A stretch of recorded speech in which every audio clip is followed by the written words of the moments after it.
Engineer అని push చేస్తారు. Because మనకి కావాల్సింది ప్రపంచానికి మరింత మంది కళాకారులు అని చెప్పి కవులు రాసుకుంటున్నారు. అది ఈ విషయంలో నా మనసులో ఉన్న మాట మీకు చెప్తాను. ఏ వృత్తిలో ఉన్నవాళ్ళు ఆయా వృత్తుల్ని ముందరికి తీసుకెళ్ళవలసిన ధర్మం, అది బాధ్యత కాదు, తీసుకెళ్ళవలసిన ధర్మం అంది. మనం బాగుండాలి, సొసైటీలో మనకంటూ ఒక మంచి పొజిషన్ కావాలి అనుకుంటే తప్పిస్తే, ఇందులో కూడా అది ఉంది అన్నప్పుడు ఇది వదిలి బయటికి వెళ్ళడంలో అర్థం లేదు. సో నా వరకు వచ్చేసరికి నా కొడుకుని, నేను 7th జనరేషన్ కదా, డెఫినెట్గా వాడు 8th జనరేషన్, వాడు కూడా మ్యూజిక్లో ఉండాలనే కోరుకుంటాను, బలవంతం పెట్టను, కోరుకుంటాను. దానికి కావాల్సిన ఏర్పాటు చేస్తాను, అంతవరకు ఖచ్చితంగా చేస్తాను. నెక్స్ట్ మీరు అడిగిన ధీమాగా ఉందా, మీకు ఎప్పుడు ఆందోళన చెందలేదా అన్నారు కదా. నాకే కాదు, రాబోయే తరాల్లో ఏ కళలకి సంబంధించిన ఏ వృత్తిని నమ్ముకున్న వాళ్ళు ఆందోళన చెందాల్సిన అవసరం ఉండదు. ప్రపంచంలో ఈ పంచభూతాలు ఉన్నంత కాలం కళలు ఎప్పుడూ ఉంటాయి. గాలి గురించి మనం ఎప్పుడైనా అమ్మో మనకి దొరకదేమో అనే భయం పడుతున్నావా? ఒక్క కల్కి సినిమా చూస్తే తప్ప. అందులో బ్రహ్మానందం గారు గాలి భవిష్యత్తులో రావచ్చేమో, I'm not sure about that. But as a positive thought పర్సన్గా నేను అనుకునేది ఏంటంటే అలా ఉండదండి. ఎప్పటికీ అపోహ అయి ఉండొచ్చు. అది అంటే అయ్యో ఇలా అవుతుందేమో అనే భ్రమ ఉండొచ్చు. కానీ ఆ భ్రమ భావనని బట్టి మన భవిష్యత్ తరాలని మనం వాళ్ళకి సలహాలు ఇవ్వడం కానీ వాళ్ళని నిర్ణయించడం కానీ చేయకూడదు. అది నా ఉద్దేశం. మనకి సంప్రదాయంగా దైవదత్తంగా వస్తున్న కళల్ని నమ్ముకుని ఉండడమే శ్రేయస్కరం. చాలా బాగా చెప్పారు, చాలా ధీమాగా చెప్పారు. ఫణి గారు, ఏ విద్య ఏ కళ అయినా సరే ఆధ్యాత్మిక శోధనకు కూడా ఒక సాధనం అవుతుందంటారు. మీకు వీణ సంగీతం అసలు ఎలా మిమ్మల్ని ముందుకు నడిపించింది? ఖచ్చితంగానండి. సంగీతం అనే కాదు, ఏ కళలో అయినా అందులో ఉన్న ఆత్మని దర్శించగలిగితేనే మనకి భగవంతుడు అనేవాడు ఎక్కడో శంఖచక్రాలు గదా కిరీటాలు పెట్టుకుని ఎప్పుడూ రాడు. మనం చేసే వృత్తిలోనే, ఇప్పుడు వృత్తే దైవం అని పెద్దవాళ్ళు మనకు చెప్తుంటారు. మన వృత్తిని మనం కరెక్ట్గా చేసుకోగలిగితే అదే ధ్యానం, అదే దైవం. అపార్ట్ ఫ్రమ్ దట్ మనకు ఒక డిసిప్లిన్ రావడం కోసం పొద్దున్నే ఒక విధానం లేకపోతే అనుష్ఠానం ఇవన్నీ పెట్టారు పెద్దవాళ్ళు. అవన్నీ ఫాలో అవ్వడం వల్ల ఆరోగ్యం అన్నీ బాగుంటాయి. అందువల్ల మనం ఫాలో అవుతాం. అసలు దైవం ఎక్కడుందా అంటే మనం చేసే వృత్తుల్లోనే ఉంటుంది. మీరు చేసే మీ ఇంటర్వ్యూలో కావచ్చు, నేను చేసే వీణలో కావచ్చు, ఆయన చేసే షూటింగ్లో కెమెరాలో కావచ్చు, మనం చూసే విధానంలో దైవం ఉంటుంది. దాన్ని పూర్తిగా మనం స్వచ్ఛంగా చూడగలిగితే ఖచ్చితంగా మనకి ఆ దర్శనం కలుగుతుంటుంది. ఆ తృప్తి కలిగినప్పుడే మనం ఎదుటి వాళ్ళకి, మన పని ఎదుటి వాళ్ళకి నచ్చుతుంది అంటే we're in right way. That is what I believe. నేను వాయించిన బాట మిమ్మల్ని కదిలించిందండి, చాలు. ఆ రోజు నేను సక్సెస్ అయినట్టే. అవును. నేను మిమ్మల్ని కదించలేనప్పుడు నేను సాధించలేకపోయాను. ఇంకా నేను సాధించాల్సింది చాలా ఉంది. ఏ రోజుకి ఆ రోజే. ఇవాళ చేసామనుకుంటే రేపు మనం విరవీగితే కుదరదు. ఏ రోజుకి ఆ రోజే సంపూర్ణంగా ఉండాలి, అంతే, ధ్యానంలో ఉండాలి. మీ మోస్ట్ మెమరబుల్ మూమెంట్స్, ఎంతోమంది సంగీత దర్శకులకి మీరు వాయించారు కాబట్టి, సినిమాకి సంబంధించి ముఖ్యంగా ఎవరెవరికి వాయించారు ఫణి గారు? కీరవాణి సార్ ఆఫ్ కోర్స్ తెలుసు. అంటే హైదరాబాద్లో చేసే ప్రతి మ్యూజిక్ డైరెక్టర్కి, ఇప్పుడున్న వాళ్ళందరికీ, లేటెస్ట్ వెనక నుంచి వద్దాం, రీసెంట్ మిక్కీ జయమేయర్ గారు, లేకపోతే మన అనూప్ రూబెన్స్, తమన్ గారు, ఇక్కడ ఉన్న వాళ్ళందరికీ, మణిశర్మ గారు, కీరవాణి గారు, వీళ్ళు పెద్ద జనరేషన్. మణిశర్మ గారు, కీరవాణి గారు వీళ్ళంతా పెద్ద. అంతకు ముందర జనరేషన్తో వాయించే అవకాశం నాకు లేదు. ఎందుకంటే నేను 2005 తర్వాత ఇక్కడ ఇండస్ట్రీలోకి వచ్చాను కనుక. సో 5 తర్వాత పనిచేసిన వాళ్ళందరితోటి నేను పనిచేశాను. వందే మాతరం శ్రీనివాస్ గారు, సీనియర్ రాజ్ కోటి గారిలో రాజు గారితో పనిచేశాను, కోటి గారికి వర్క్ చేశాను. అరుంధతి సినిమాలో వాయించాను కోటి గారిది. మీకు మోస్ట్ మెమరబుల్ పాట ఏది మీరు వాయించినప్పుడు? హిట్ అయిన పాట మహానటిలోది కనుక అది బాగా నాకు ఇష్టం. అది హిట్ అయ్యి బాగా మంచి పేరు కూడా వచ్చింది. సదా నన్ను దాంట్లో ఆ పాట. ఒక్కసారి ఒక లైన్ వినొచ్చా మీ నోట?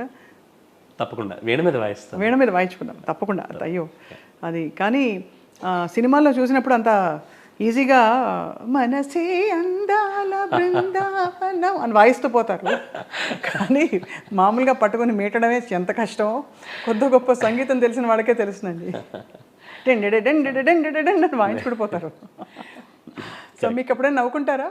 అంటే వీణ వాయించే సన్నివేశాలు ఉన్నప్పుడు అసలు మెట్లు ఎక్కడో ఉంటాయి. మెట్లు అది నేను బాగా ఎంజాయ్ చేస్తాను ఆ మూమెంట్స్. వీణ ఈ విషయంలో మనం చాలా చెప్పుకోవాల్సిన వ్యక్తి ఎన్టీఆర్ గారు అండి.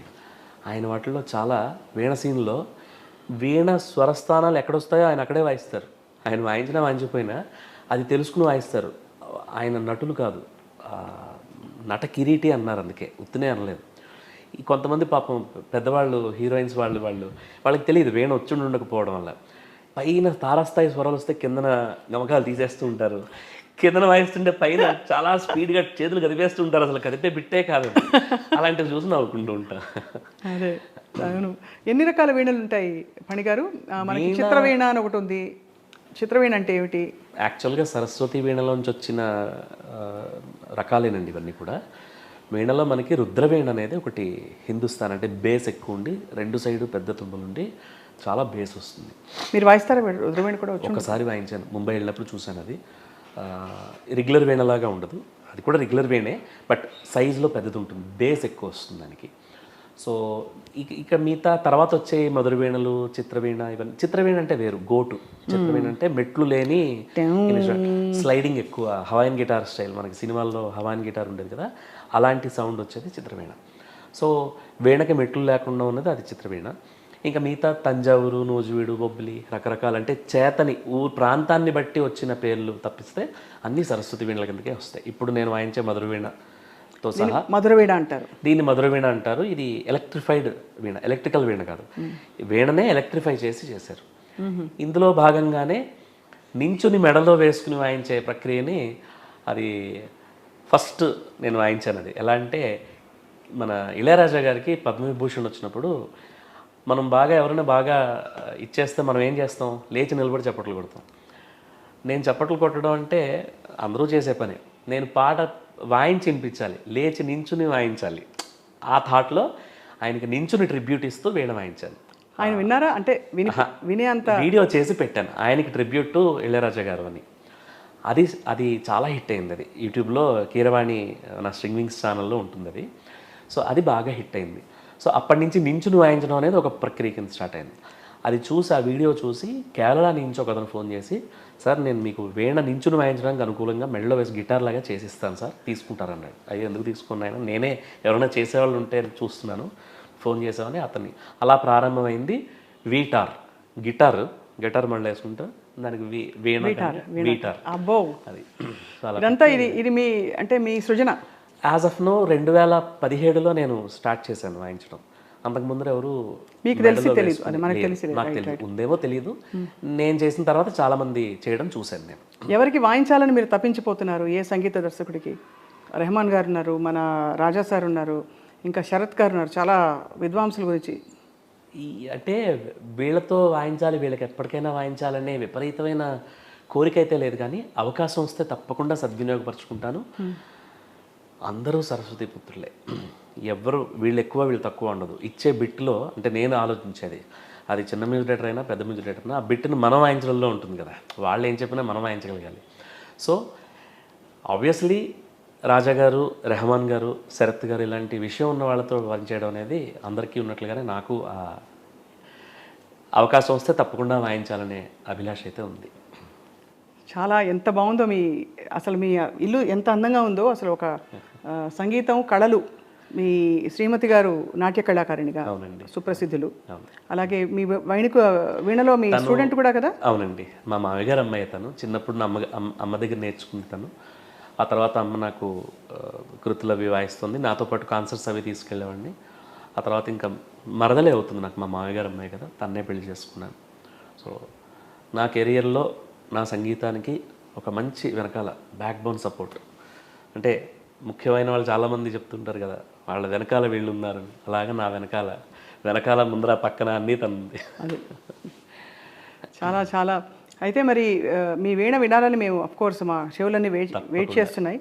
ఈలోగా ఫణిగారు మీ ఆశయం ఏమిటంటే, ఎలాగో జీవితం అద్భుతంగా బ్రతుకంతా ప్రతి నిమిషం పాటలాగా సాగాలి అన్నట్టు నడుస్తోంది, కానీ దీనికి మించి సంకల్పాలు కొన్ని ఉంటాయి కదా. అంటే నాకు ఒక సంగీత పాఠశాల ఏదో చేయాలి, వీణలో నేను ఎలా చేద్దాం అనుకుంటాను, అలాంటివి ఏమన్నా ఉన్నాయా? అండి, నాకు నాన్నగారు ఆశయం ఒకటి ఉంది. నాన్నగారికి ఏంటంటే ఎక్కువ మంది చేత వీణ వాయించాలని సంకల్పం ఆయనకి. అందువల్లే నక్షత్ర వీణ స్టార్ట్ చేశారు. నక్షత్ర వీణ తర్వాత 60 వీణల ఇది చేశారు. సో ఆ క్రమంలో ఎక్కువ మందిని ఇన్వాల్వ్ చేయాలంటే ఎక్కువ మంది నేర్చుకోవాలి. సో ఆ నేర్పించే క్రమంలో కానీ నేర్పించాలి అంటే దానికి డెడికేట్ చేసేయాలి టైం అంతా. అందువల్ల ఇప్పుడు ఆ బాధ్యత నా శ్రీమతి నిర్వహిస్తుంది. భవిష్యత్తులో వీణతోటి సింఫనీ చేయాలనేది నా కోరిక. సింఫనీ అంటే జనరల్గా మనం స్ట్రింగ్స్ వీటిలంటితో చూస్తాం కదా, ఇలాగ వీణలతోటి చేయాలనే కోరిక అయితే ఉంది. ఇది ఒక్క నా శిష్యుల ద్వారా అయ్యే పని కాదు. వేరే వైణికుల సహాయం చాలామంది వైణికుల ఇది కావాలి.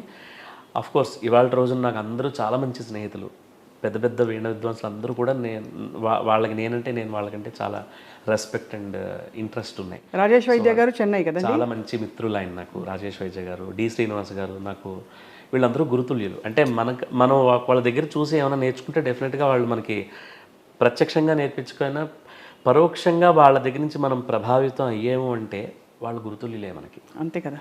ప్రపంచంలో ప్రతి అణువు మనకు గురువే, ప్రతిదీ పాఠం నేర్పిస్తుంది కదా, కనుక సంగీతంలో కూడా అది వర్తిస్తుంది. సో మీ వీణ సింఫనీ అతి త్వరలో, లేదు దానికి సమయం వచ్చినప్పుడు సాక్షాత్కారం అవుతుందని చెప్పి మనస్ఫూర్తిగా కోరుకుంటున్నాం. రీసెంట్గా చాలామంది మొన్న ఈ 2022 మన స్టాట్యూ ఆఫ్ ఈక్వాలిటీ దానికి ఆ 10 రోజుల కార్యక్రమంలో పొద్దున్నే తెల్లారుజామున సుప్రభాత ఆగమ శాస్త్రంలో సుప్రభాతంలో స్వామివారిని మేల్కొల్పే ప్రక్రియ ఉందట వీణతోటి. ఆ విషయం జిఆర్ స్వామివారు నాకు చెప్పి మీరు వస్తారా అంటే అంతకన్నా మహాభాగ్యం అని వెళ్ళి వాయించాను. వాయించినప్పుడు వారు అన్నారు, మీరు వాయిస్తుంటే మెడిటేషన్కి చాలా బాగా అనుకూలంగా అవుతోంది, చాలామంది వచ్చి చెప్పారు అని. అప్పుడు నాకు ఒక సంకల్పం వచ్చింది.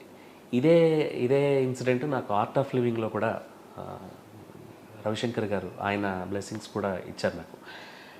నేను మెడిటేషన్ టైంలో నేను వాయిస్తుంటే మెడిటేషన్ ఇంకొంచెం డీప్గా అవుతోంది అన్నది ఫీడ్బ్యాక్, ప్రస్తుతం చాలామంది ఫీడ్బ్యాక్.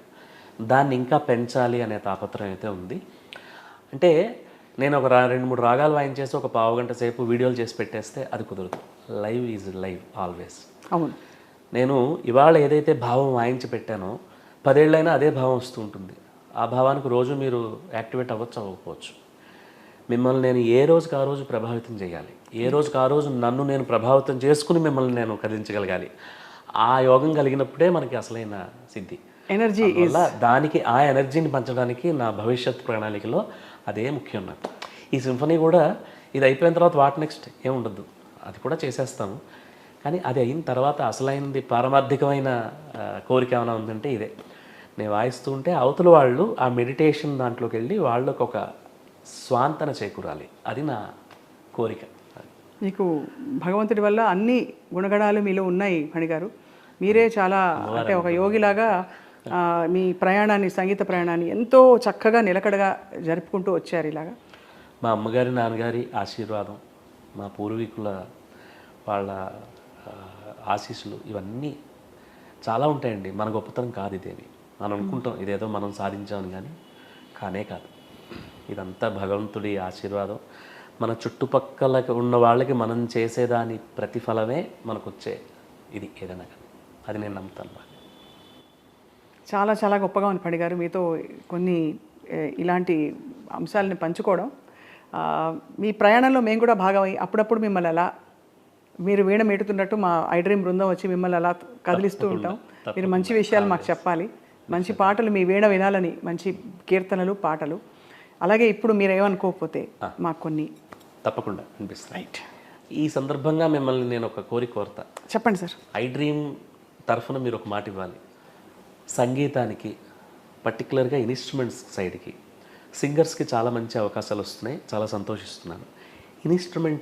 ఇన్స్ట్రుమెంట్స్ నేర్చుకునే వాళ్ళకు కూడా మంచి అవకాశాలు రావాలి అంటే ప్రపంచంలో ఏదైనా చేయగల శక్తి మీడియాకు ఉంది. సో మీలాంటి వాళ్ళు తలుచుకుంటే మంచి కార్యక్రమాలకి రూపకల్పన చేసి, ఆ రూపకల్పన చేసే బాధ్యతలో మా భాగస్వామ్యం అని అంటే తప్పకుండా మేము నిర్వర్తిస్తాం.